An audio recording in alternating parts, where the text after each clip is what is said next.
deep in, cause I got something to prove. I gotta take what I hate and finally make a move. I think of you and all the shit you don't do. Well, I'ma make hella sure that I don't become you. I have no regrets, yeah, I'll tie up my chest. I'll never forget what it's like to be in debt. Been stabbed in the back bed, I'll show you what happens. Pass me the mic and I'll show you with action. Come in again to another zany, crazy episode of Evenstrength.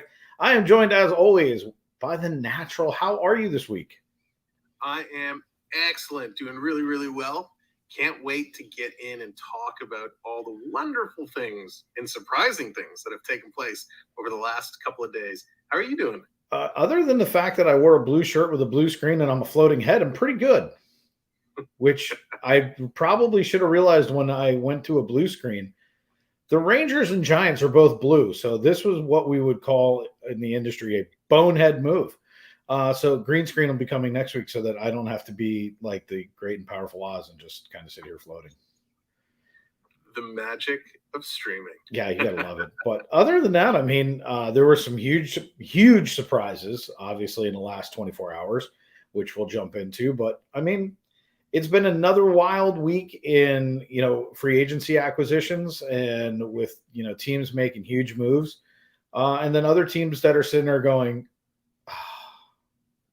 so, but anyway, let's start off as we always do with saying hello to the people who matter most. That would be our chat. Steve, how are you? Jonathan, John, Brian, Wasco, Pico, Train, Death's Greatest Kids. Jordan, how are you? Welcome in, everybody. And you got a super chat already. Why don't you give a shout out? Yeah, EC3, Earth Citizen 3, thank you so much. Coming in with the $10 super chat. Samwelb12 Experience and his moderators rock. So does Dave in the FPE network and all the moderators killing it as always. So thank you, EC3. I wish I could do like a EC3 weird thing. Is that like too legit to quit like we were doing the other night? Yeah, exactly. I need to figure them out. Right now I got the C3. So you start saying C3 and my dork side goes to PO, C3, PO. I almost said it right there. Yeah. So Gator Ghost, how are you? Theo Sam Eagle Bucks, welcome in, everybody. Let's see if there's anybody else that we missed as they're coming in. I think we're probably good to go with all that. So again, welcome in, hockey fans. We're going to be doing some hockey talk, having some fun. I am the Bear Shark. That is Sam, the Natural. And this week, we're going to jump right into the biggest thing that's happened in hockey, probably, this week. Go for it, my man. Morgan, how are you? This was a big one, and this includes one of my teams. It's still processing. You're right. But the man, the myth, the not quite yet a legend, Keith Tkachuk finds himself on a plane heading south to the Florida Panthers, Calgary, unloading Tkachuk and a conditional 4th-round pick in 2025 going to the Panthers, and the Panthers sending back, I can't believe this, Jonathan Huberdeau, Mackenzie Weegar, Cole Schmidt, a conditional 1st-round pick in 2025, 2 cheeseburgers, a steak, and a fillet of fish. Sorry, I couldn't help it. The funny part about it is I was going to give you the laugh when you said Schlitt, and I was like, this is a family show. There was so much involved in this trade. Now, I have to tell you, I read this like 20 minutes after it happened, and it happened in the middle of the night. Yeah. So originally when I went to sleep, I went, wow, Carolina got a great pickup. I don't know why it registered in my brain as Carolina, but it did. And that's kind of where it stuck. And I was like, oh, no. And I woke up and I'm like, Florida Panthers, did they do a double trade? And I'm like, Huberdeau.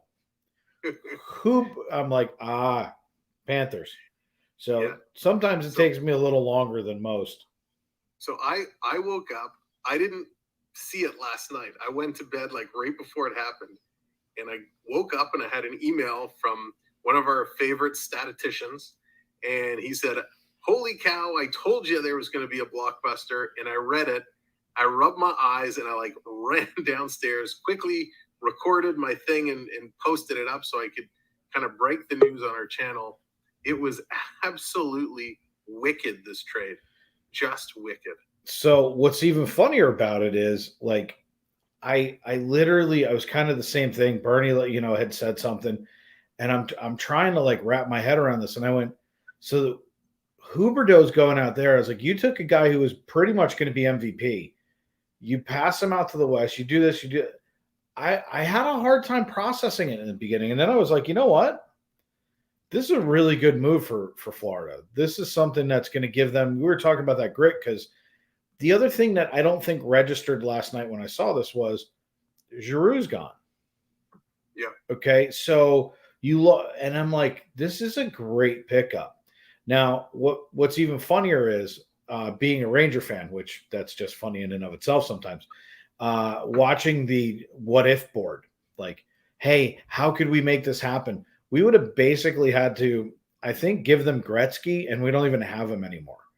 And I was like, when you watched all of the different teams, your team included, because I was watching hey, this team could be in as a play. This could happen. And I'm like, I couldn't figure out where he was going. Some of the rumors were ridiculous. They're like, let's give him Justin Hall and Alex Kerfoot and a second-round pick and I'm like, are you guys crazy? Yeah. There's no way. Dallas, what's going on? What's happening? I thought he was going to St. Louis. I thought he was going to go to the Blues, play where his dad played. I even was gambling so much as I had all kinds of thumbnails and screenshots ready with St. Louis in there. I was absolutely blown away. And same like you, it took me a little bit to process, because Mackenzie Weegar, man, he was solid during the playoffs, as was Huberdeau. Huberdeau last year set an NHL record for assists. He was tied for second in league scoring with 115 points, where Tkachuk was eighth. So I didn't quite understand it. But when you go down deeper, I think Huberdeau and I think possibly Weegar are both unrestricted free agents come the end of next year. And I think the feeling in Florida was, hey, we're not going to be able to keep them. Yep. So let's kind of hedge our bets. They make the trade, they pull the trigger, and then they signed Tkachuk for 8 years. I mean, and let me tell you something. He got his $9.5 million. He signed a monster deal. He's going to be there for a long time. And for those of you who don't know, in Florida, we don't pay personal income tax. So that $9.5 million for him, that's a stellar deal. It's not like $9.5 million in other areas. So not only did he get the money that he wanted, but in all actuality, to a certain degree, he got more than he had anticipated with the trade scenario. So, and a lot of it is paid up front. Like, I think it was all done in bonuses, except for like $1 million. Eleanor, how are you? It's going to look like I'm walking away, but I'm not. My power strip just shut off. So keep talking, otherwise my computer will die. All right. Yeah, the way the contract broke out is it was all paid up front in bonuses, and then he's going to get the $1 million paid out in salary. So he gets a good chunk of that all up front. So absolutely huge deal. And then, of course, swapping the fourth rounder for the first rounder. I mean, that's worth its weight. And I think the picks are lottery protected, which, big deal. But when you trade a first rounder and you get a fourth rounder back, like, that's a big swing. Agree. I couldn't agree more. The funny thing is when the conjecture started going out there. Now, obviously, look, as a Ranger fan, I lost a lot of pieces to our puzzle this year. And, Messier comes out and goes, oh, the Rangers are going to be stronger next year. And I'm like,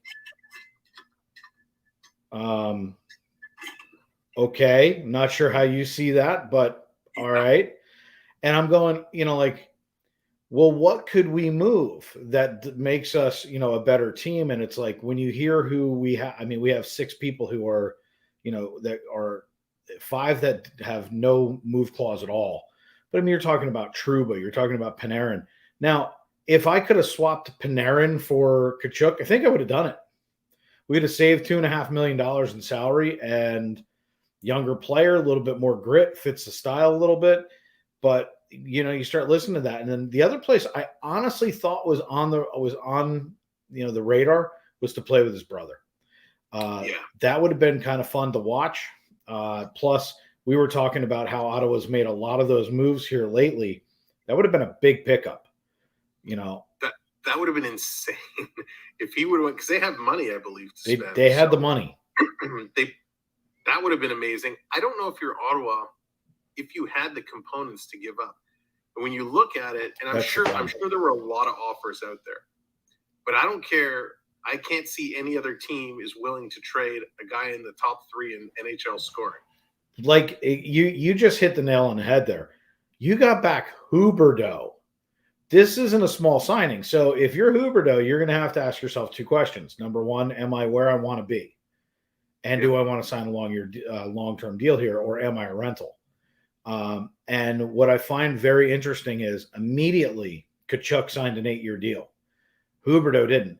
Huberdeau is kind of sitting here right now going, wait, I just went from 100-degree weather to 100 below. 100-degree weather where they had a good run into the second round of the Stanley Cup Finals. Calgary didn't do bad. That's true. For a Western Conference team, they're not bad, but they're not Florida Panthers. And like I said, you talk about culture shock. But you're also going in with a new coach. You're going in with new mindset. You're going in a new direction. This kind of sets the precedent for everybody in that locker room. Huberdeau got traded, and it's like, well, I guess I'm tradable. Now, he is Canadian. He was born in Quebec, Saint-Jérôme. So he's probably used to the chilly weathers. Nobody's used to it when you come to Florida. When you live here for a bit, and all of a sudden it gets down to 55 degrees at night, and you realize you're not only in a parka, but the full snowsuit. Yeah. So he was drafted in 2011, first round, 3rd pick overall. So that's pretty wild. Tkachuk, if you recall, he was drafted in 2016, first round, 6th overall. So when you look at everything, Huberdeau probably has the edge. Now he's a bit older. I think, what is he, 29? Tkachuk's 24. But there was only one player better in the league than Huberdeau last year, and that was Connor McDavid. Well, that's the point, though, right? Like, when we're looking at this, we're saying this is not – you're not talking about, like, swapping for, like, a Malkin or or even a – I'm trying to even put in someone that fits in there. There's nobody. Huberdeau was phenomenal last year. So the fact that this went is crazy. If Tkachuk comes out this upcoming season, and he put up 40 goals last year, if he puts up 30-plus goals and finishes with 80 points, are you ticked off as a general manager and think this isn't the player we tried to pick up? Or are you okay that he doesn't crack the 100-point marker? I think because of the style of play, I think you know what you're getting. He's going to be the kind of person who's also going to get in front of that net and drive you nuts. He's going to come down. He's going to be that player that gets under your skin. He's going to go into those boards. He's going to grind it out. A Tkachuk, based on the brother and the father alone, you know what you're getting. I think he's a piece in the puzzle. We kept saying about Florida during the playoffs, they had a lot of speed, not a lot of grit. Yeah. And they just lost Giroux on top of it. Now think on the power play, putting Barkov with Tkachuk together, and even if you throw out, I don't know, a Verhaeghe or a Duclair to play along with them, man, the speed, the hands, that's going to be dangerous. You're gonna have something really special with this team, and I think that because we were talking about it, a bunch with this team as to what could they do to improve. I don't know. I think this is a lateral improvement. I think that you lose in one respect, gain in another, and it washes itself out.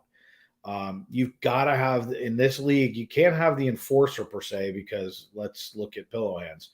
But you got to have that gritty player, and I gotta say this because Jordan put in. I wear shorts all year round in Ontario. I wear shorts all year in Orlando. Does that count? And that's kind of the thing is when you're talking hockey player, are they the same level? No, they're not. But at the same time, there's also a tremendous amount of upside for Tkachuk right now. He could come in and have the 100-point season, and then what do you say? And if you're Florida, you now have both these players locked up to the 29-30 season, which it sounds funny to even say. Doesn't we're it? talking 29-30. But, man, they've got those guys locked up. And that's, 23.5% of their salary. So their salary cap. I have to stop you for a second. Where are the floating cars? Like, you're talking 29-30 season. Like, all right, I want to know where the floating cars are. Like, Jetsons promised us cars by now that did this. Spacely Sprocket is way behind. Sorry, can't help myself sometimes. Gordon, how are you? I just can't help it. Yeah, so that's going to be awesome. They're going to do really, really well. I hope Tkachuk fits in. I hope he can pick up and continue the pace he's on and really help propel that team to the next level. Part of the conversation that's been going on, especially here in the Toronto area, is we're going to be in this exact same situation a year from now. Matthews' contract is up after this season, and everyone's talking, if they can't get him locked up with an extension beforehand, is he going to want to fly south? Now, maybe he's not going to want to go play in the 5,000-seater Arizona Stadium, but really? He could want to go play somewhere else. Maybe he goes to play with Goudreau in Columbus. Who knows? So what kind of a situation would Toronto be in if Matthews just up and walked for nothing?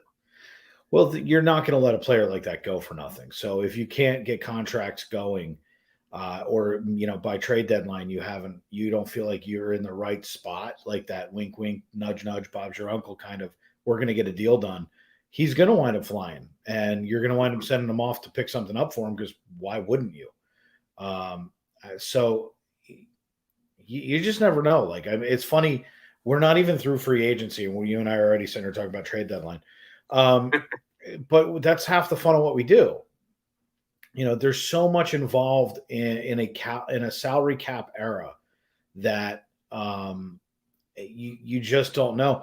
Jordan, I don't think Tampa can make a lot of changes. They just spent like the bank re-signing most of what they already had. Getting rid of Ryan McDonough, I think, was a big move for them right off the bat. I mean, that was I'm going to say it's a huge hole, because Ryan McDonough is an elite defenseman. He hasn't done a tremendous amount with Tampa, in my opinion. I don't think he's been the player he was with the Rangers. But now he's with Nashville, and we're going to see what he's going to do now that he's there. But I don't think Tampa's going to – first of all, there's not a lot of blockbuster pieces left on the board.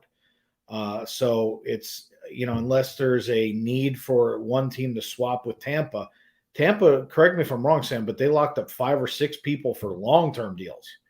They did, yeah. So they have Kucherov is still going to 26-27. Point is locked into 26-27. Nick Paul is locked into 27-28. Sergachev is also locked into 27-28, and so is Chernik. So they have a lot of guys tied up. Tampa has a cap space issue right now. They have a huge problem. That's why they let Splat go. Yeah, they're about $7.2 million over the cap. Yeah, well, and Rangers did this, if you remember, about 3 years ago. We kept playing over the cap. And it was, well, we'll get it in line by the time we get there.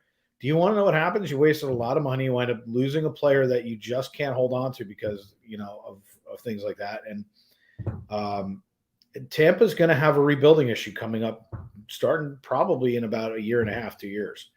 You're going to start seeing that. And by the trade deadline, you're going to watch them start trading away pieces to gain cap space. So in a cap era like this, no, I don't think they're going to be going and doing anything. Look, if they could have kept everybody, you can't tell me they wouldn't have kept Splat. Of course they would have kept them, but they just couldn't afford it. I mean, that would have put them $12.5 million over. So, that's kind of where they are with everything. Coach, how are you? But I mean, then you get things like Niederreiter. He picks up a 2-year deal with Predators, because we were talking Predators. So that kind of popped into my head, so you get some, then you get Kapanen. He signs, he avoids the arbitration hearing. You get Dubois signs a 1-year contract with the Jets. I'm going to butcher this kid's name, but Bjorkstrand, with the Kraken. You get Lane pulls a 4-year contract with Blues. So you get a lot of pieces that are settling in now. But a blockbuster deal like what we saw happen yesterday, they don't happen often. This was big. It was like, I love how you put it. It was like 8 players, a chicken sandwich, Diet Coke, and oh, by the way, 2 tickets to Broadway. Yeah, it just wild. I mean, and there's so many other things that have happened. You mentioned a bunch there. Before we dig into those, when talking about teams for next year, Coach came in with the Go Sabres. Man, looking at the Sabres roster, they've spent some time. They've obviously been rebuilding for a couple of years now. They're going to be absolutely vicious when it comes to this year. I mean, you never know what you're going to get out of Jeff Skinner. Jeff Skinner, he was playing really well in the second half of the year. Opozo, who does good, but Alex Tuck coming back from the injury looked really good. They locked up, they got Olofsson. He's still there. Middlestat still there. Tage Thompson, who really found his game last season. So if he continues to play it, he's a monster. Then you have young guys like Dylan Cousins, Rasmus Dahlin, solid. Ilya Lyubushkin, my boy, left my Leafs going over to play in Buffalo. So the Sabres just going to be good. And of course, Owen Power, the rookie, looked really solid last year. So I'm nervous about Buffalo, but I'm really excited to watch them play this year. Yeah, like no doubt. I mean, I pulled up Huberdeau just because he was sitting up over on my page. 85 assists. Yeah, crazy. I mean, to lose a player, 85 assists, and what you're talking about here, I mean, versus you got 123 points with Connor McDavid, you start to ask yourself the question, like, is Tkachuk worth that? You just locked him in for 8 years. You better hope so, because you just gave up an 85 assist player. Yeah. And listen, a lot of that, he gives the puck, and who needs the puck? Barkov needs the puck. So when you have a guy that comes in and scores, 40 plus goals, is he going to want to share the puck? Is he going to be okay sharing the puck? So it'll be an interesting dynamic to see how they all kind of come together. No doubt at all. I mean, it's really going to be very interesting to watch next season. I think after last week, one of the things that I looked at after we did Evenstrength last week was I had posed to you guys the question of which division or which conference was stronger and why, and who did we think would be, leading the way.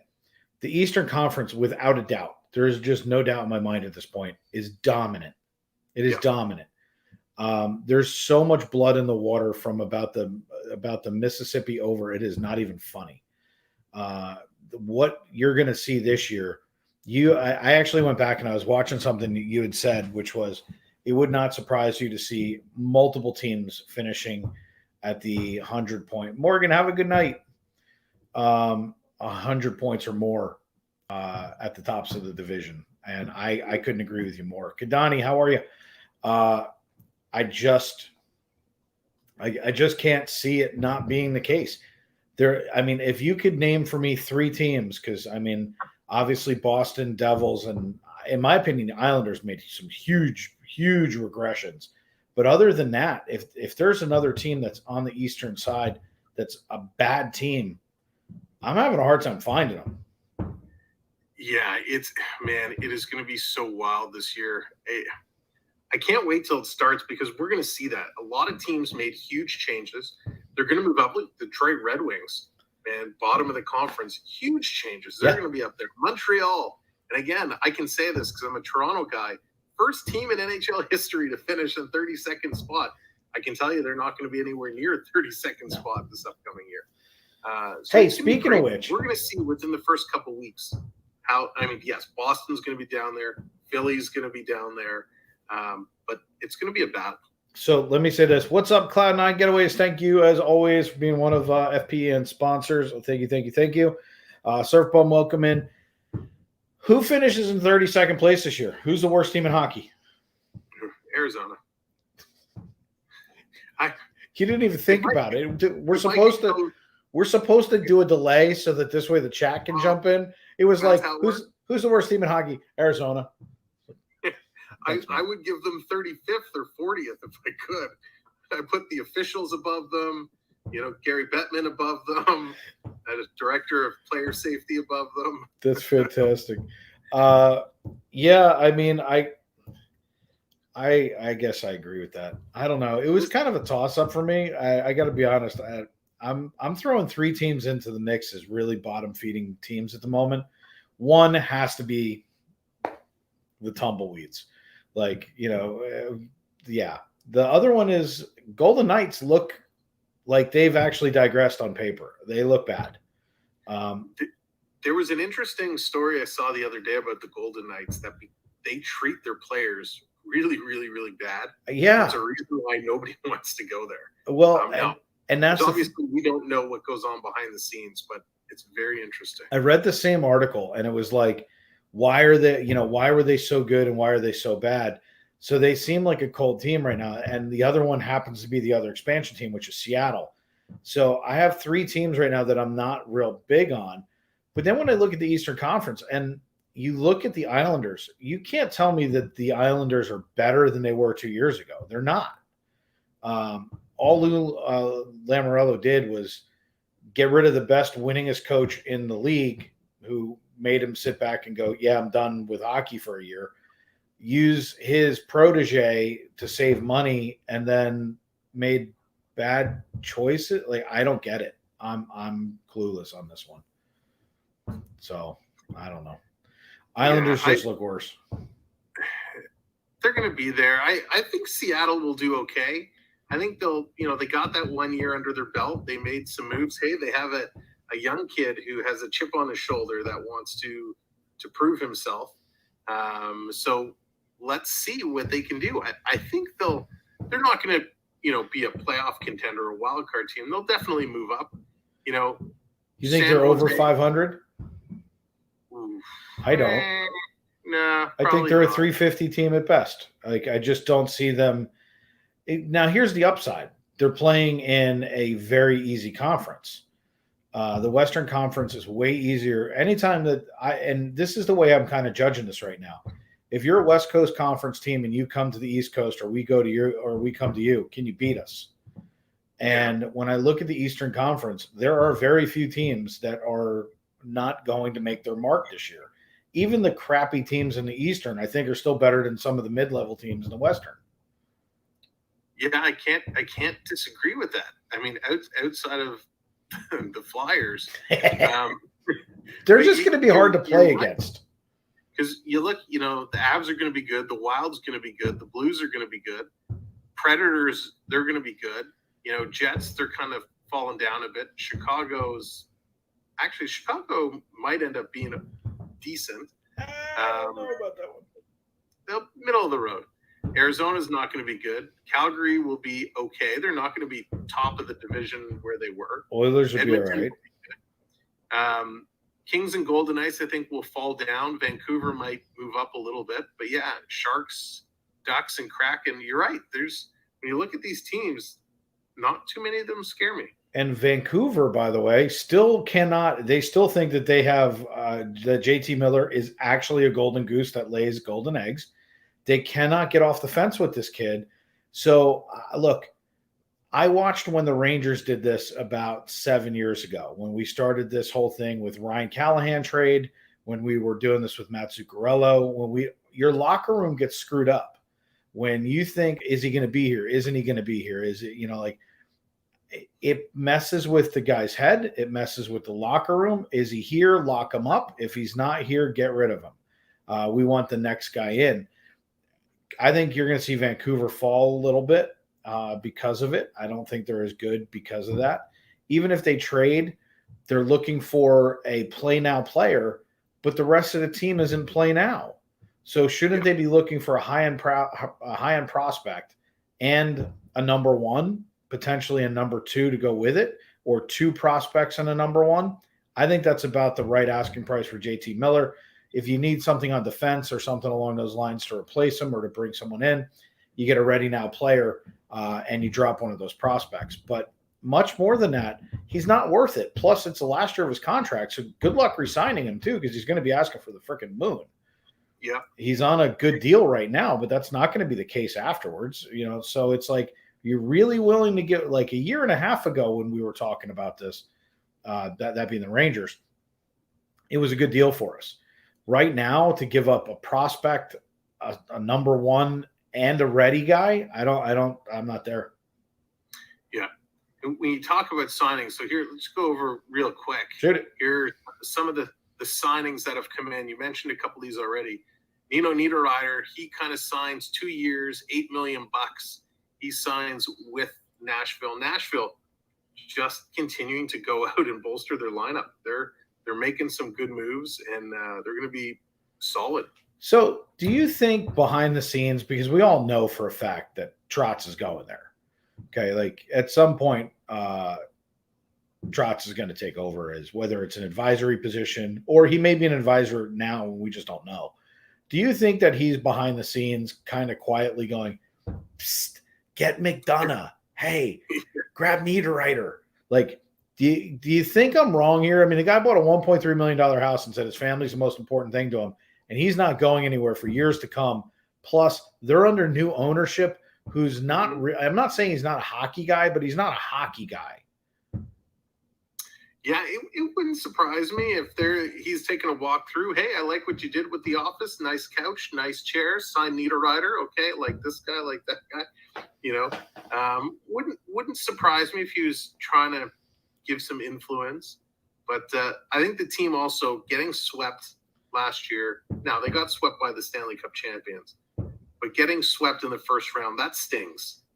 And no doubt. When you're in hockey management, you say, that's not going to happen again. So they got to make some changes. They improve their team. I think they still have a lot of work to do, but man, they're going to look good this year. You know, I gotta give you credit, because at the end of the day, you were the person who sat there when we were talking about sleeper teams. You said Preds. You sat there and said they would come up, they would go wild card, they would get in, they would do their thing. You were 100% on point. So I started paying attention to them a little bit more. I didn't have them on my radar at all. Until you said that, and I was like, well, what am I missing? There's got to be something there. And I would say this. I have a feeling this is a very, very quiet rebuild nobody's looking at. And again, I think you're going to see it from the top and the bottom down at the same time. They're going to kind of do it like a cookie, like an Oreo, and they're going to meet in the middle, and then what's left they're just going to dump as a fire sale, and you're going to watch this happen over, and all of a sudden it's just going to happen. You're going to be like, where the hell did the Predators come from? And we're going to remember this conversation that we were talking about them when you said, hey, I know they're in 8th place, but listen, they finished with 45 wins last year. I think they're a better team. I'm pegging them for 50-plus wins this year. Okay. So we'll see. You're calling 100 points on this team. They're going to get in there. You're saying 100 points. Okay. Well, you've said this about a bunch of teams already. You pretty much have every team in the Eastern Conference getting 100 points. So pretty except for the Devils, Boston, Philadelphia, and the Islanders. Should we call that Arizona might break 40 points this year? I think that's stout. Oh, you said points. Sorry. Whoops. My bad. 20 wins with or 15 wins with a couple of ties. Yeah, they probably get there. They had 25 wins last year, but yeah, I think the Preds, I think they're going to break 100 points. I think they're going to get in there and they're going to do some damage. But if you look at it, like, listen, we expect the Avs to be there over 100 points. I expect Minnesota to kind of be in the same area over 100 points. I think St. Louis might be in there as well over 100 points. And then you put Nashville in there. I mean, that's a lot of teams all in the same division over 100 points. But it's what it's going to come down to is the last 2 weeks of the season. The Central is going to be tough. It's going to be a banger. You know, that actually brings up a point from this past season. Do you think after the trade deadlines and all this, do you think, and this pains me to say these words, Sam, whatever you do, please don't come after me. Every other night there's a hockey game for your team. And then they go into this playoff hockey, which is every other night. Is it too much Is it too hard on the players? Because we heard the injury reports after the Stanley Cup. I mean, there were people with ripped abdominal muscles playing hockey games. I mean, we have taxi squads for a reason, but taxi squads don't win cups. So is it become incumbent upon the coaches and general management and management of the team to manage the players a little bit better? Are we too hard on hockey players for the last 30 days of a season going into it because it is so tough? You just pointed it out again by saying the last 2 weeks of the season are going to make all the difference in the world. Yeah, it always comes down to who's on that role and what's going to happen, because I don't know. So let me throw that to you and say, is there too much hockey the last 30 days of the season? Every other game or every other night there's a game. The Rangers played 20 games in 40 nights prior to the playoffs. Yeah, listen, these aren't baseball players, right? they're not going to play 4 games in a row, 5 games in a row. Is it tough to play every other night? It is, but I think that's what hockey is all about. Now, part of what drives me nuts is kind of the Kucherov rule, right? Here's a guy gets injured, he sits out all year. They don't have cap room. They can't bring him back when he's healthy. All of a sudden, he gets into the playoffs. Tampa gets in the playoffs, and here they bring in a fresh Kucherov who tears up the playoffs. This is a couple of years ago. Right. Drives me nuts when teams can't afford to put a player on their roster because of their salary cap. But in the playoffs, when there's no cap, they slide right in and can take over the game. So those healthy players coming back, that chess game with the money, that drives me nuts. I kind of rather like to see the first half of the season a little heavier loaded than the second half. I would like to see that end a couple weeks, where you're playing still 2-3 games a night, my God, 2-3 games a week at most. When you get in a situation where you're literally playing every other night, it is too much. It is a lot, but that's what makes hockey so great. That's what makes hockey players kind of the toughest athletes around, is they're going out, they're banging and crashing. Listen, they put their bodies through just as much physicality, if not more, than football players. And football players play once a week. Now, if anyone plays football in the chat, I'm sure they're going to hunt me down and hurt me. But I think hockey players are the toughest athletes around, and they put it on the line. I don't disagree. It's just there's a two-part to it. One is it's a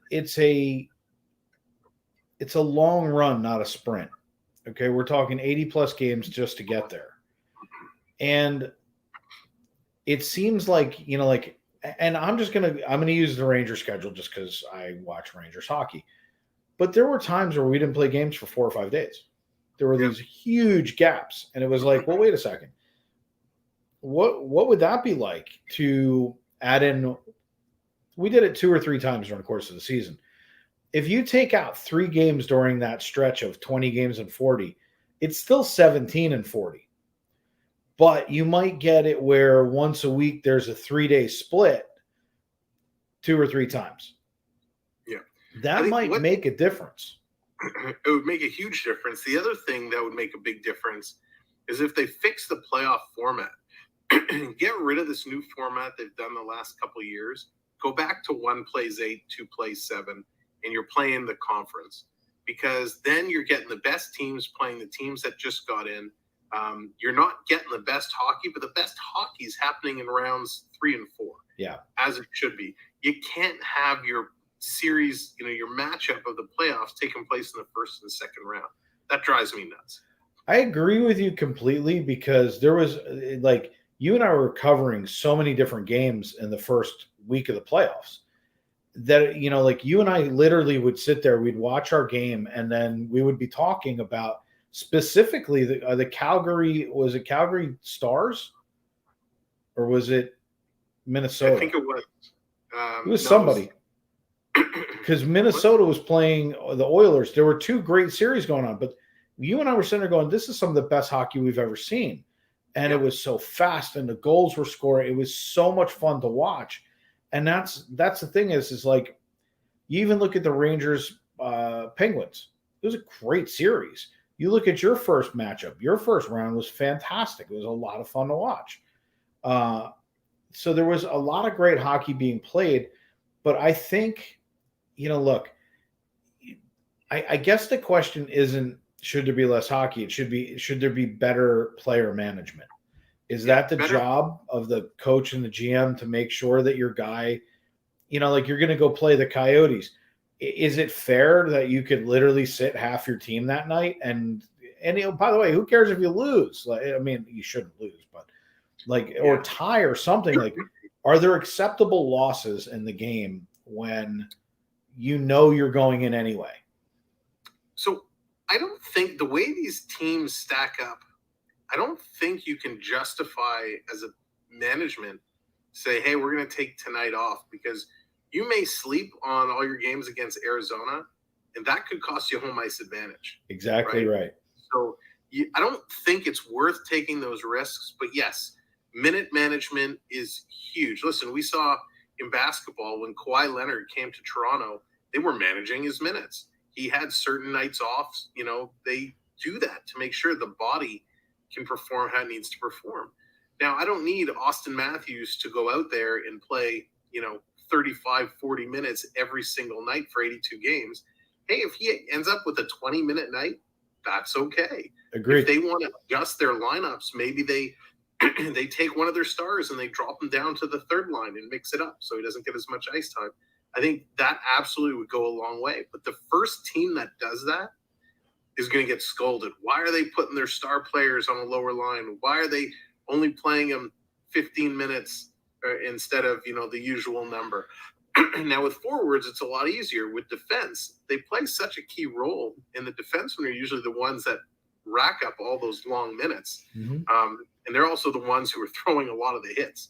So it definitely would be interesting, and especially if it was something that was kind of put in place by the NHLPA and worked with kind of the Board of Governors and whatnot to really institute a proper player management. See, I don't want that. I want it to be on the level of the coach and the GM. Your players, and I'm kind of getting at it like this. Imagine your top line. All right, now I'm going to pick on a game I've picked on 15 times.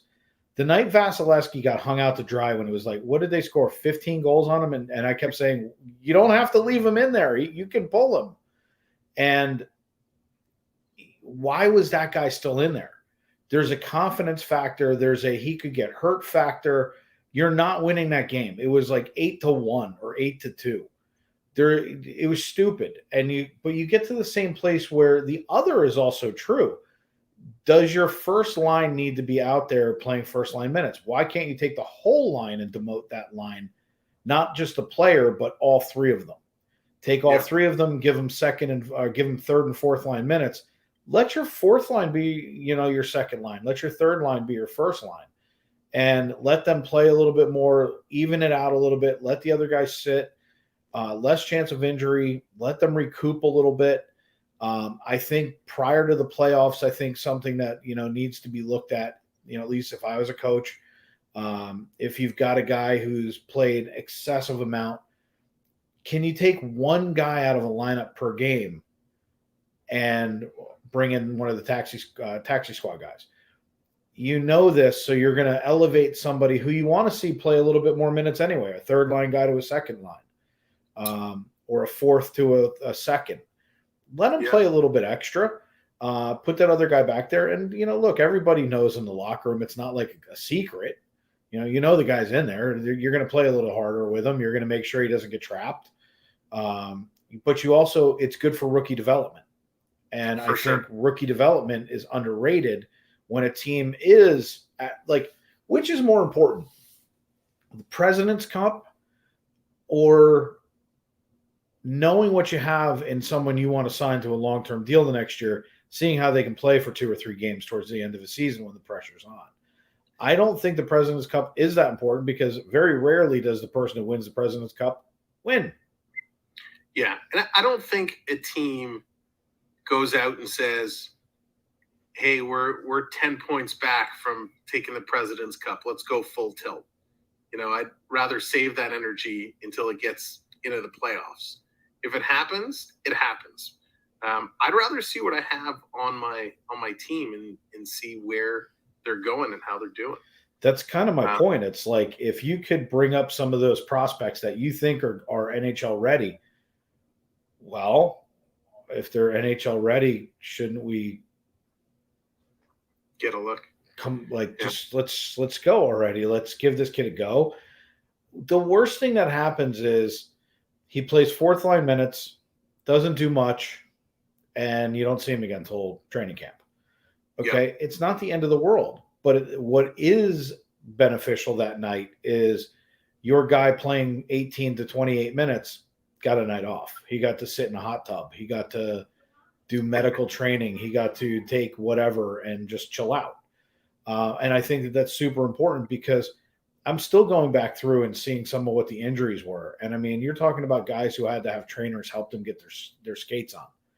Yeah, it's crazy. You're talking about guys who are like, you remember during the game, he's got his fingers taped together. They cut out the glove. They custom made his glove so he could hold. There is a point also where you have to ask yourself the question. And by the way, I'm a hypocrite here. Life after hockey. I mean, most people are not Jaromir Jagr. They're not playing late into their 70s and, and owning a team in Russia. They're playing to the 35-ish mark and retiring. I don't know that I want my fingers so mangled that I can't hold a pen. Like part of that too is salaries today, right? Guys can afford to play into their, early 30s, mid 30s and retire, where back in the day, and Jagr, he made some good money too, but back in the day, these guys didn't have this kind of money. They were playing as long as they could stand up and skate. Yeah. It's just a different generation. But 100%. There has to be a little bit of taking care of the body. You can't have guys going to the playoffs with mangled hands, dislocated shoulders, MCL sprains. Like you can't. You're not going to get good hockey. And so how do you do that? You take care of your players. We just know management. They'll tell you, oh yeah, we're taking care of our players, but they want to win. They want to get as many points as possible. They want the home ice advantage. And they're going to push hard to get there. No doubt. We talked about Niederreiter. A couple of other notables. You mentioned Kasperi Kapanen. He signs with Pittsburgh, gets his coin, 2 years, $6.4 million, so $3.2 a year. The other big names kind of on here, Patrick Laine. Boy, is he going to have a fun season playing with Gaudreau.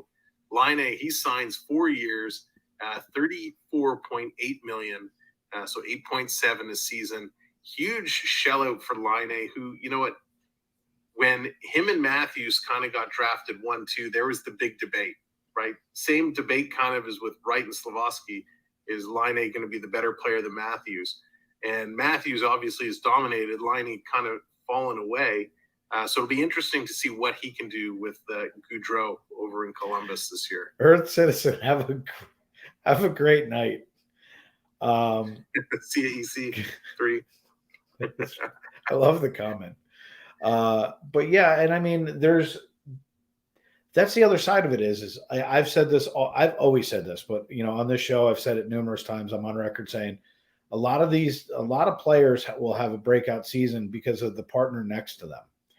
And they make all this money and then they get traded and they go somewhere and everyone goes, well, what happened to them? Batman had Robin. Right? The dynamic duo was dynamic because they didn't have superheroes. They worked well together. The same is true in hockey. If you get that magic and you get that chemistry, that's what's going to make the difference sometimes. It's not always, and by the way, what don't you hear in between periods or at the end of a game? You always hear, well, the team played well. Well, we were passing really well tonight. You know what? I like to see the effort that the team put in because hockey players realize it's not an individual sport. If it's 1-on-6, you're screwed. Like you're losing. I don't care what team you are. I don't care what player you are. You're not beating the other team with you on the ice and only you. So hockey players look at it differently. It's not how many times can I get the puck and do a breakaway or get that shot. It's how can we as a team organize the best plan of attack to beat the other team. So there is only one situation where, a single player can take down a whole team. And that's if you're playing Arizona. Sorry, couldn't resist. It's if they're the Monstars. Yeah, you're not wrong, because in the sense of you can have a shootout, okay, where one guy can make a difference. It's the Michael Knight moment of the game. But if it's Arizona, I think as long as you have all you need is an inflatable in your net, and you're all right. There you go. Just be able to skate back and forth. So I'm really excited to see what they're going to do at Columbus, because obviously, you got huge signing there as well, which we talked about last week, because that was our major breaking last week. This is a great signing. This is something that's going to give 4 years of lockdown. It's going to give them some stability. John Davidson, wish he was still Rangers GM, but he's a great general manager. He's not stupid. He knows what he's doing. He's a hockey guy through and through. And he, making another move, Columbus picking up a couple draft picks for next year's draft, moving Oliver Bjorkstrand over to the Kraken. So picking up some draft picks, already planning, budgeting for next year. And he may end up parlaying some of those draft picks into another move before the season starts or mid-season. So he's got some firepower there. The other kind of interesting move, well, there's been a few that have happened since. Mike Matheson going over to the Canadiens. Michael Matheson, he bounced around. He was a Florida Panther, ended up moving over to the Penguins. He goes to Montreal, and Petrie and Ryan Poling going over to Pittsburgh. So Pittsburgh kind of really bolstering up their D-line.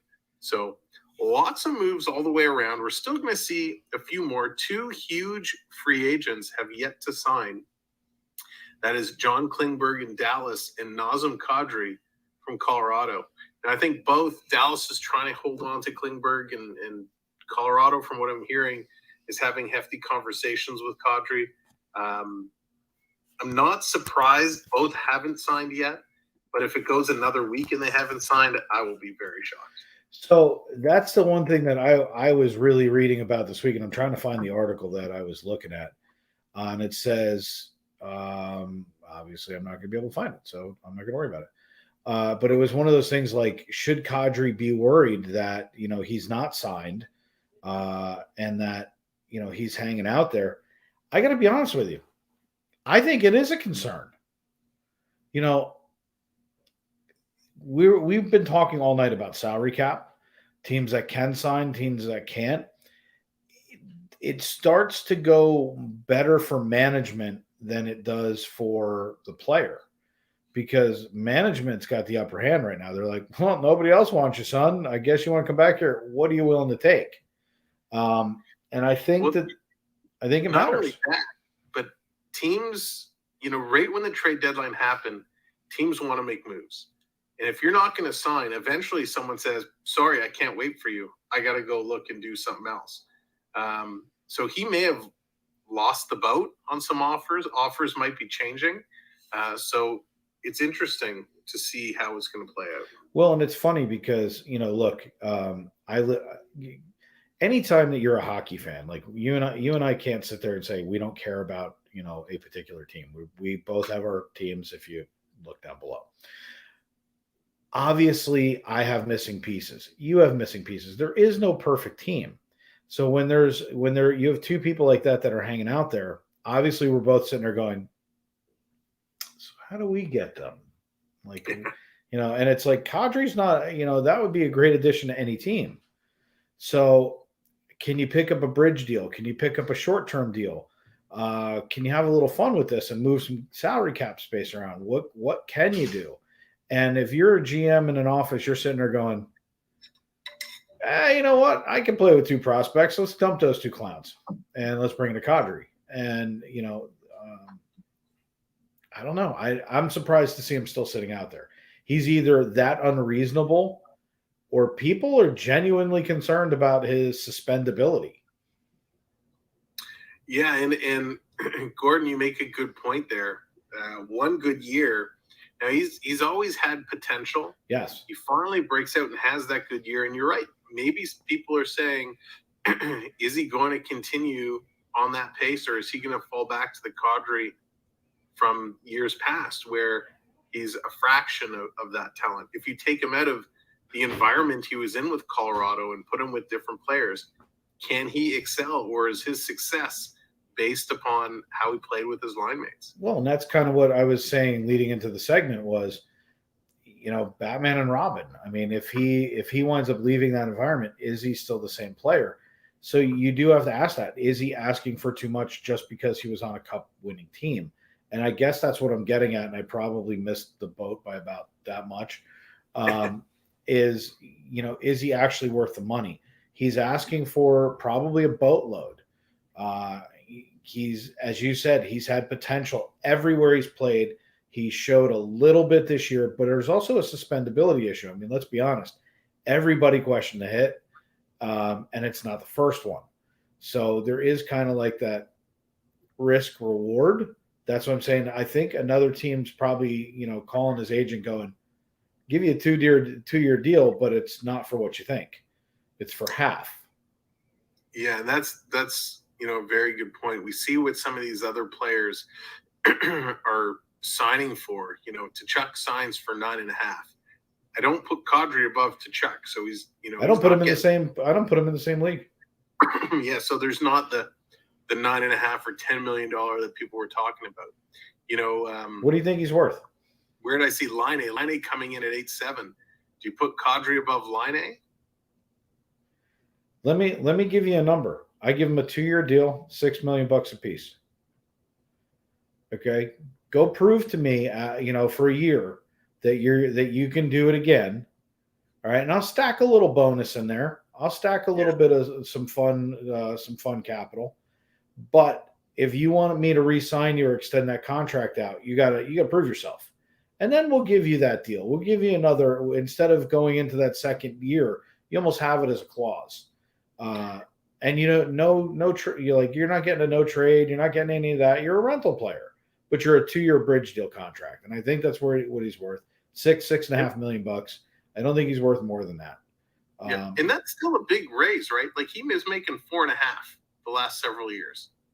He's been making 4.5 from 16-17 right through to last year. My gut was telling me 5, but I didn't want everybody to yell at me. So I went to 6 just to be nice because, there's been a raise across the league. Do I think he's worth $6 million? Not really. I think he's a $5 to $5.25 million a year player. I think that's what he's actually worth. But if you're gonna say, look, I'm investing in you, I want you to be a better player, you don't go out and kick the guy. You give him a little bit more money. You say, hey, look, you are a 4.5, 4.7 player. Here's $6 million. You're getting an increase. You're getting that extra $1.5 million. Now go show me why I should give you an $8 million deal. Yeah. So that's my opinion. I think that's very fair. I think his ask, we heard rumors early on that teams like Seattle and Boston were willing to pony up like $10 million for him. He should have taken it. He should have taken it. That's right, if he was there. But he wants to go somewhere to play on a contender. He wants to be back in it. His bet is stay in Colorado. Then why hasn't he resigned? That's exactly right. Why hasn't he resigned? And it makes you ask the question. Yeah, he's not coming to Toronto because he pretty much told management to kiss his patootie. So he's not coming here. It'll be very interesting to see where he does. No doubt. And but it always makes me scratch my head because, look, I own a company, and when someone feels like they've got me over a barrel, I back up. Why? You can't have that in any situation. So you kind of just step back and go, if you're that good, go get the money. And, if that's the case, I would love for you to stay on my team, and I still want you to be here. But I can only afford X. And if you think that you're worth more than X, you know what? Good for you. Go get it. And you know what? I'll give you a great reference.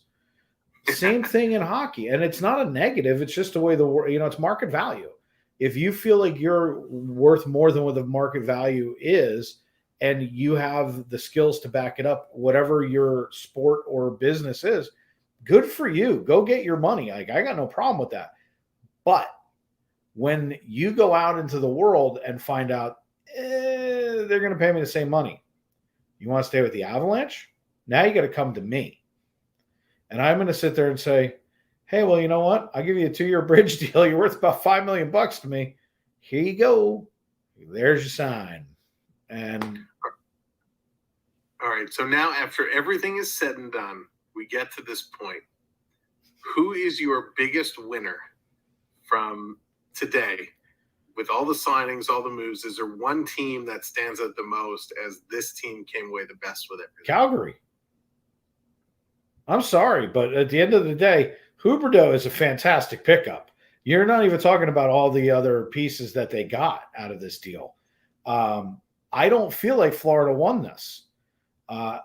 It's not that I don't think Tkachuk is a great player. I think they overpaid. And it's not in the $9.5 million that they signed him for 8 years. It's what they gave up. I think Calgary made some exceptional. It was a great match for them. I mean, a 4 for a 1, 2 pickups players and a prospect. You're fantastic. Like, you're way better off. And Calgary was looking for scoring, not grit, because they needed to score more. You and I watched the games. What were we sitting there going like, oh my God, like the scoring was off the hook. What you didn't, how many times were not you and I yelling going, geez, and there's Tkachuk going at it again. I mean, every 5 seconds, Tkachuk was in the middle of it. That's great. But at the same time, I think they were looking for scoring. And what did I say? 85 assists, almost MVP, gets traded. I think it's a huge pickup they have, but now he's got to buy into Calgary's system in order for this to work. They've got to sell him on this and say, hey, look, you're home. We're going to sign you for a long-term deal. Tkachuk just got 8 for $9.5 million. We're going to do a very similar deal. We're going to give you a 7-year deal, and we're going to give it to you from 9.5. And they're going to have no choice. Otherwise, what they did was they just destroyed their team for no reason, and that I think is stupid. But I think it's a great pickup. Some of the other little things that went on today, they were good pickups. There's no doubt. And anytime you're bolstering your team and making that, I think it's a good thing. But I think the overall winner today, if you're just talking about in the last couple of days, I think it's Calgary. Yeah. Hey, Snoopy, what's going on? And good luck at that 4 a.m. wake-up call. My gosh. For me, I agree with everything you just said. Calgary definitely jumped up, but to me, Detroit is still the biggest winner overall. You're talking about in general. In general. Oh, yeah. I say Canadians. Yeah, you go Canadians. For me, it's Detroit. I still love Husso, the pickup, Cobb, Mata, Sherratt, Kabulik. Kabulik, for me, he's the one guy, the mystery piece, the mystery pickup that can be a total game changer. So I'm super excited to see what Detroit does. So for me, this offseason, the Red Wings are the biggest winners. Yeah, if you're talking total, then I have to back up from that. I'm talking about in the last couple of days, I would have said that it was Calgary. Overall, I'm going to tell you right now, my 2 biggest surprise teams that I think did the most, and I definitely put Detroit in the top 3. There's no doubt. But Canadians and Senators. Canadians, I mean, you and I were making fun of them last year. I mean, like, they were almost as bad as the Wile E. Coyotes. They were the butt of half of the jokes you and I made. So the fact that they came out, they took draft day seriously. They made a ton of moves. Free agency, they did fantastic. And they had no cap space. Mm-hmm. So the moves that they made were masterful. I think they did an absolutely epic job. But Yzerman in Detroit is never to be underestimated. You cannot ever sell him short. He made some great moves, great deals. Top 3 teams. 4 would probably be Buffalo. I think Buffalo bolstered very well as well. I mean, you're rounding out the top 5. I would probably go with, Columbus. I think did an excellent job too. I mean, bringing over Johnny Hockey was not a bad move, and I think that made them really strong, especially with a 4-year signing today. Playing with some draft picks, I think they're positioned very well. And I think they are also okay in not great, but okay in salary cap. So that's where I'm at with it, But it's all East. East and the East. Who's it going to be this year? It's the one time I want to be a West Coast team. It's like, can't the Rangers just be out West? Like, I know it's going to be wild. Onyx, what's going on? Yeah, it's going to be so wild. And we're not done. Listen, we're still a month or so away. Prospect camps, development camps are underway. Those are getting going. Lots of good action, lots of good stories to come out of it. Yeah, man, I can't wait.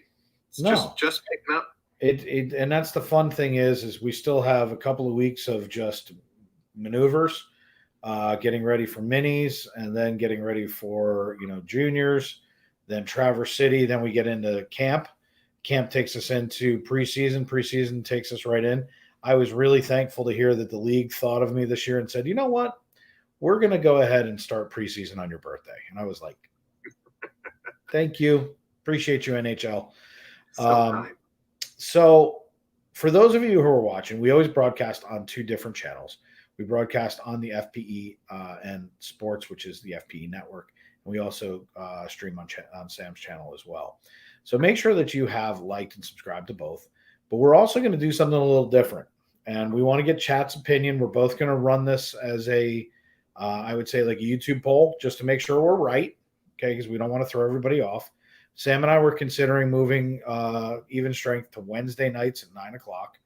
If you guys are down for that, let us know, not only in the chat, but let us know. Comment down below. If you're watching this on replay, let us know on IG. I'm going to run one on IG on my as a chat poll. I'm also going to put it on YouTube members page or our community page. Let us know what you guys think of it.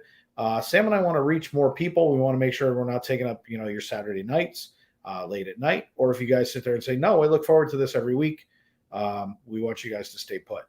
But we want to reach more and more hockey people, and we want to obviously let you guys know and see what your opinions are as to that as well. Sam, what you got coming up? Oh, so we next Saturday night, and this we're going to talk about as we look to move this show Saturday night, July 30th. It's SummerSlam, WWE SummerSlam. We're going to be bringing that out. It is going to be wild. Brock Lesnar versus Roman Reigns for the undisputed Universal Championship and WWE Championship. It's going to be wild. It's going to be such a great event.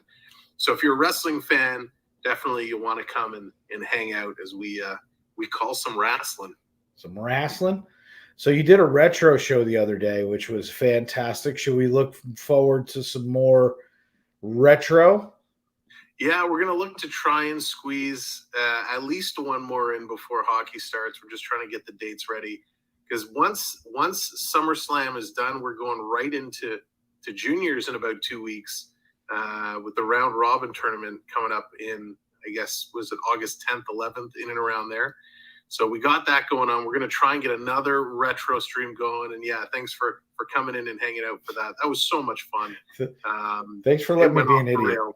But it was a blast. Anytime anybody says, hey, you know what? You don't have to host a show and you can be a moron. I'm like, wow, that's just up my alley. And especially when you talk about the genres in which we grew up in, it's fantastic. So how about the Tarasenko trade? That was something that Gordon put up. That's something we didn't even talk about. We didn't even talk about that. I mean, talk about total. Like, I'm sorry, there are things that just got totally overlooked. That is one of them. There's no doubt we totally missed the Tarasenko trade. So for that, Gordon, you get the DJ air horn. Hold on. Maybe. So I guess we got to go in a little overtime for just a second and say, as you're bringing up Tarasenko trade up on there. Let me bring up our sponsor because I don't know how to spell, and I realized that the ad I brought in was wrong. So while you're bringing that up on the computer screen, let me also bring this up real quick. And then I'll have to customize the size. So hold on a second, everybody. That is our sponsor. You saw him in our chat tonight. That is a sponsor for FPE. We want to say thank you to Chris. The reason I didn't bring up the other one and it wasn't on there is because I still brought up the wrong one. This is Kuzing. There's no R because I don't know how to spell. It's my fault. It's not Chris's. He didn't prepare the ad. I did. And I still brought up the wrong one. Man, that kills me. I don't know. Obviously, I overlooked it. It's my bad. So, but if you're looking for Disney or Kuzing or sports packages and getaways, because if you're here and you're watching, he can set you up with hockey, football, NASCAR, you name it. make sure that you contact Chris. He is our sponsor. He just did a 3,000 subscriber giveaway with us. He's going to be working with Sam and myself on our fantasy leagues, fantasy hockey coming up, everybody. We're going to be working out a giveaway for that, for the winner, and some other prizes. So make sure you guys are subscribed. So let me get that off of there since I don't know how to spell. Jeez, I'll tell you what. And Jen has to put in there. She's like, "Coozing is fun." Thanks, Jen. Everyone needs a good coos once in a while. I don't actually see that the Tarasenko deal is done. So it looks like he's come out. He says he has no plans to rescind his trade request. He wants to move on, but I don't actually see that it's been done. But a blockbuster is in the works.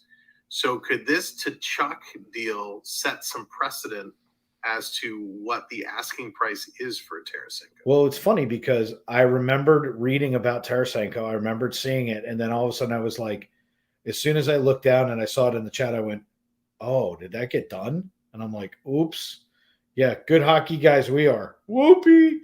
So, yeah, I wasn't 100%. That's why I said when you pull it up, let me stall for a second because I was sitting here going, it's not on any NHL news that I had. And it wasn't sitting on my trade screen. So I'm like, you a lot of the times get Canadian news that I don't get. Like Russian goaltenders who get abducted. Yeah, no updates on the situation with the Flyer prospect or Kaprizov in the Russian. Unbelievable. I don't even know what to call it. But yeah, it looks like. Oh, no worries, Gordon. No worries. I mean, it's definitely going to happen. No, Gordon, it's great. Thank you for bringing it up because that's what hockey talk is all about. In St. Louis, they seem to do things so quietly all year. We were talking, we're like, how did St. Louis finish that high? How is St. Louis that good? So yeah, definitely bring those things up because we'll take a look and see if we can find the info. And our sponsor is a St. Louis Blues fan. So ironically, that was why I was like, you know what? I didn't look at Tarasenko. I know that is in the process of happening, but it was like, oh, okay. And as Jonathan just put in, he's like, we're Canadian. It's our sport. I couldn't agree more. Just tell me one thing. Where's Don Cherry? But Tarasenko would be another huge acquisition for somebody if he moves. So the question is, will he? And as you said, will he? Rumor has it Tyler Bozak really wanted to move from Toronto to St. Louis just because he heard there was a really good travel agent there. Hey, that's what I heard too. So maybe Tarasenko is booking through Cloud9 Getaway. He's like, you know what? I want out. Can you get me in with Toronto? So where do you think he's going to wind up if he winds up going? Oh man, who knows? That's one. Vancouver could be a destination. Could they do a JT Miller swap?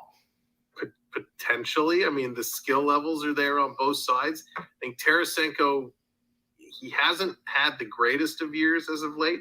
I just think he needs a new environment. I agree. He has a ton of skill. Tarasenko's a great player. What's that? Tarasenko's a great player. Great player, yeah, and extremely underrated. So I think that's definitely going to be a huge, huge blockbuster move when it gets done. And it sounds like it's going to be any day now. Yeah. So we'll be looking forward to that as well. So hopefully we'll be putting out, something with that. Now, again, if we wind up making this move, everybody, if you guys are all on board for Wednesday, and again, we're going to let you guys determine it. We're going to put it up on our pages across Instagram, across YouTube. If we wind up doing it, it will not be this Wednesday. We're going to give you guys more than 3 days off from us because I don't think anyone can take us that often. Next Saturday, Sam will be doing SummerSlam. He'll be giving you guys an update that night as to what's going on. Obviously, I'll be doing the same on Florida Park Explorers. If you say, well, who is that? That's our technically my other channel. So make sure that you come on over. Do I not have that either? Wow, I'm like the worst at doing this.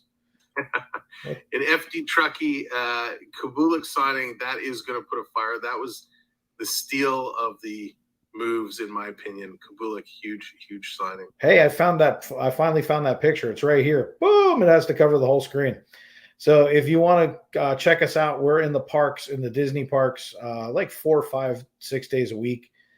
So contact us over there. That'll also be where I'll be able to give you updates as to what's going on with Evenstrength. Jen will be in the parks doing a ton of stuff. So that'll be a lot of fun.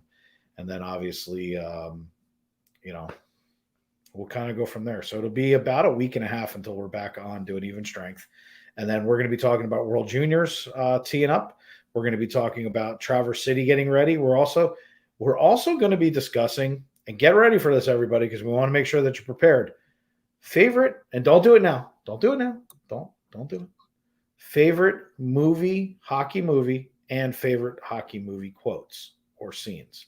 So we're going to be talking about those things. We're going to bring it. We're going to be asking you guys to give us some feedback as we do that. So we're going to have a little bit of fun with it. But other than that, here on the network, we're getting ready for preseason football. If you guys are into that, where we're going to be doing preseason football. We've got fantasy football, fantasy hockey coming up as well. Obviously, they won't start until September and October, respectively. Can't start fantasy until season starts. But we're getting geared up for it. It will be to benefit Give Kids the World. So your entry fee will go directly to them. You will not even give us a penny. It will go to Give Kids the World. We will be giving you guys all kinds of prizes throughout the year. We're going to have lots of fun doing it. But on the network, there will be preseason Giants football coming soon. Getting ready for hockey, obviously, here on the channel. We're also still going to have our Thursday night spectaculars. That's all Disney content. So the network's going to have a mashup of sports and Disney stuff. We're also thinking about a late night Disney show where it gets a little Disney after darkish, if you will. And then over on FPE, our parent channel or the main channel will be in the parks almost every night. If you need personal shopping in the Disney parks, reach out to us. We do all kinds of personal shopping there and personal concierge services. So if you're traveling down to the Orlando area, we will take care of you no matter what. So nice and easy, keep it simple, and have a little bit of fun. Anything else you got there for me, Sammy, before we wrap it up? Nope, just to answer FD, your last question there. Detroit would be huge if they were able to sign Klingberg, and they have money. So that would absolutely be insane. Put him, in there with that lineup would be absolutely wild. That might push it from my number 3 to my number 1 if they pick him up. Yeah. That might actually do it. That might be one of the biggest. But he did this with Tampa too. So, I mean, Yzerman is good at doing this. Plus, it's his hometown team. And let's be honest, he loves Detroit. So I'm not surprised that he's absolutely just saying Scotty Bowman who. So, with that would be a huge acquisition. That would be unbelievable today. If that happens, Detroit immediately becomes a playoff contender. They're right now a wild card contender. I think that pushes them dead into the playoffs. And it's funny to hear that, to go from a team that was, I mean, let's be honest, they were playing with half of an AHL squad last year. So to see this upgrade, it's a huge deal for them. It's really, really going to be kind of amazing. It's hard getting info on my wings. FD, anytime that we can help out with that, I mean, that's what this is all about. And if we know that we have people coming in that are looking for specific things, there are certain people that we know that are coming into the chats that are specific team stars or fans. We're always going to be looking for that for you. And if there's something you want us to do, let us know. Sam's fantastic about doing stuff while we're on the fly. And I generally am trying to pull up graphics while we're doing it. So if there's a team, let us know when you come in, drop it in, be like, hey, Red Wings. You saw it tonight with Preds, or go Leafs, go Rangers. If we know that something's going on, we do want to make sure that we're keeping you up as to what's going on, but also with what's heavy in the NHL news in that week. So, thanks for coming in. Thanks for finding Sam and I. And, again, 2 different channels. We stream together because we're partner channels, simply because, you know what? We have a love of hockey. This isn't an individual sport. We love doing this. So thanks for joining us again this week. And Sam, any words of hockey wisdom before we go? Words of hockey wisdom. Now let's just drop the puck and go. Oh, that's not fair. I want to play hockey too. Let's just get it going. I mean, World Juniors coming up in a week. You got Traverse City, and then we're going to be in the camps. This is the first day of preseason hockey. You know what they're doing with me? The Leafs are playing a split squad doubleheader, 2:00 and 7:00 on the same day. First game. What gives you enough time to eat dinner? Just enough time to eat dinner. I got to look at the calendar. I'd love to tee up preseason hockey and do both. So we're going to look at the schedule. We already have the Leafs home opener scheduled. We're going to pick a couple preseason games to do, just to warm up the vocal cords. And we're going to be off and running before we know it. All right, so that's what Sam's got going on. If you're a Ranger fan, I have one thing to say to you. Ryan Reeves is still a Ranger. And with that, we'll see you in a week and a half. Next Wednesday, right here on Even Strength. We're going to try the new day and time. So for the Natural Sam, I'm Dave the Bear Shark saying, how the hell is he still a Ranger? Take care, everybody. We are the Florida Park Explorers. We explore the parks 5 to 6 days a week with great live streams and vlogs. We cover everything from rides and food to magic and fun and fireworks. So come join us on our adventures as we take you through the Disney parks and more. And check out our all-new